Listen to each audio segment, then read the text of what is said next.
here we are in the beautiful Italian coastal town of Sapienza. It's a very, lazy, relaxed day. Everybody's sipping on lattes, having some ice cream, and just having a general good time, enjoying their selfies, of course.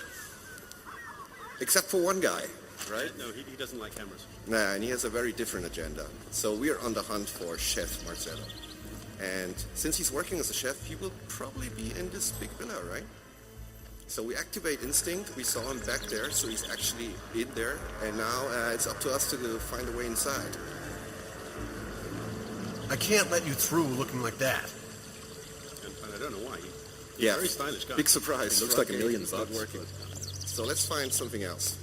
One of the things that just immediately jumps out at you is the fact he's not in the suit, right?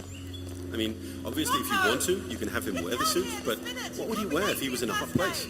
Relax. It's all good. There's some sort of argument there going, but that doesn't concern us right now. This store is much more interesting.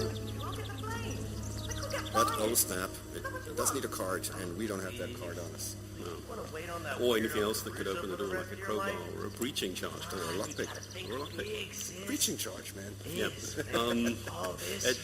As a part of Sapienza, there's a whole palette of new tools, a new sniper rifle, a bunch of new awesome things in the Deadliest Candy Shop that'll give you lots of new ways to play Paris, but also to play in Sapienza. Yes, now we just saw this guy upside there, on the upper floor, talking down there, and he's living pretty close to this villa, so maybe we're gonna find a way up there somewhere, somehow. I mean, he's the stories that go on in the city are parts of the level, and there are advantages to be gained from learning what's going on and what these people are doing and how they interact with the different parts of the city. Yes, in this case, I mean, this front door is locked, the guy's inside, so we need to find a way to drag him out without necessarily, doing a breach charge or... Yes, I mean, breach charge is the way to go. So we decided, to flood the sink and just ring friendly at the door. Yes, because Hitman always rings twice. So, I mean, did you hit him when he opened the door? No? What? Okay, so... Okay. Right. Yes. The way I do this when I need to get into that room is I ring the door and then hit him in the head when he comes out. But it seems like Sven was just going to let him walk out and slip past him. I'm more of a silent assassin kind of guy, No, taking things slow, be a ghost. No, I do the stabbing. All right, so this guy is not very pleased that we flooded the sink. But now the door is open and we can actually go inside. So it's a pretty messy place. Kind of reminds me on your desk, actually, Dorn. I'm a creative. I'm allowed to have a messy desk. Right. Stop that. Okay, but now we're here on this balcony. We can look inside of this villa premises. We see a very inviting door here.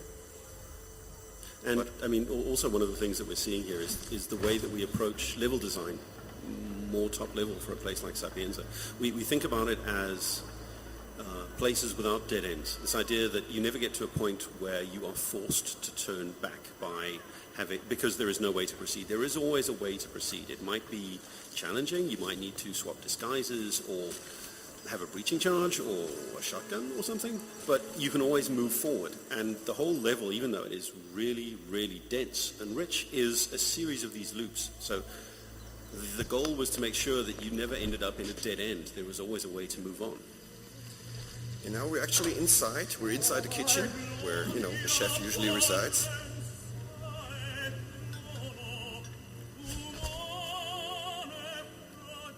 And he's right there having a cigarette, as all good Italian chefs, right, in the kitchen. But it's probably a bad idea to take him out here because there's a lot of people surrounding him. But we're in a sort of a dangerous situation here. And our only way out here is this window, in my case, right? But again, it comes down to freedom, right? Because there are a lot of different ways the situation could have been managed, right? The radio just behind us that you can hear, a distraction on that, could have moved people around. So maybe you could have got into the waiter without anyone seeing you. Obviously, you could also have just gone in guns blazing. In this playthrough, obviously, Sven chose to go in suit only, which makes things a lot more challenging because he's simply not allowed to be here. So he needs to be very careful of who sees him. Yes, and that's why I decided to explore a little bit more of this area. just, just want to make sure that, I'm kind of alone, and just trying also to figure out an escape route already. And as you know from playing Hitman games, right? It's about making a plan and scoping out how you're going to engage it and then executing on the plan. And we're in the great situation that obviously now we have a really robust save game that allows you to experiment with the game in ways that weren't possible in Absolution. But obviously what we're seeing here is not a first-time playthrough. This is someone who knows the target and knows how he moves and knows that there's an opportunity here to take him out without being spotted. Yes, in this case, I knew that he will go for a telephone call at some point. And you maybe also noticed when I was walking around this corner, there was a lot of guards and people that would definitely recognize me that I don't belong here. But here he is. Don't know why I bothered. I've got credentials from Tokyo. And obviously contracts have rules. One of the requirements on this guy is to take him out with a silenced pistol. So, done. Job done.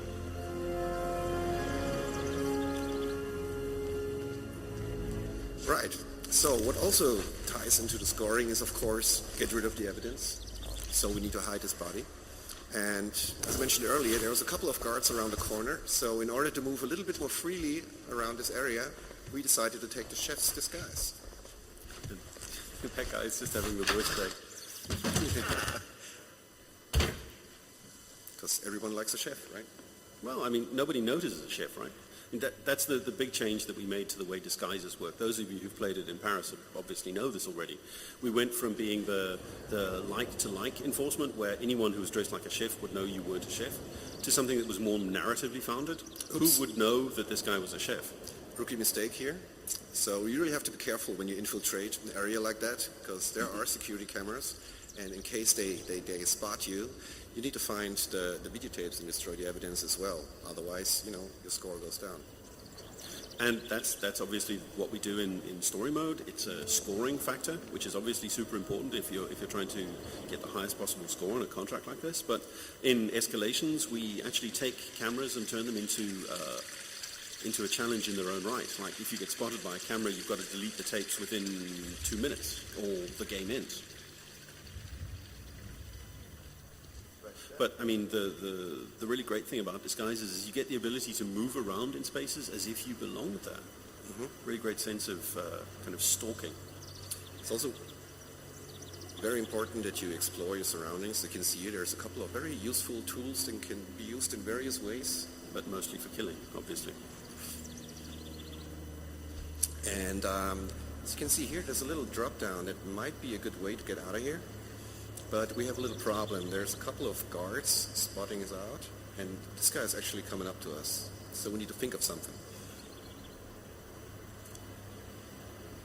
So I think it's coin time, right? Coin. Yes. Coin? Coin, hit in head. Magic disguise change, coin. Yes, although I use this classical, coin distract the enemy, there's lots of other ways to distract the guys. As you saw earlier in the kitchen, right? You could turn off the radio. Check it out. Please stand by. He's really thorough. Yeah, he is. You've got to admire his dedication. Dedication to this. Yes. I just hope it doesn't end badly for him. Knowing Sven, it probably does. Yeah, well. No neck snap? Nah, that would be bad, because then I would have one-target kill. Yes. Which is bad for my score. And I also decided to choose to change the disguise again into one of the security guys. And yes, I'm going to hide the body. That is horrible, Sven. No, you didn't know. No, he actually didn't. Yes, no, I did not. But maybe you can. That puts shredding the evidence on a whole new level, I would say. That guy has kids to feed. Why would you even do that, Sven? Well, I considered it. I did it a couple times, but I didn't record it. So yeah, here there's a security camera again, and we learned from our mistakes, so you can actually take out these guys.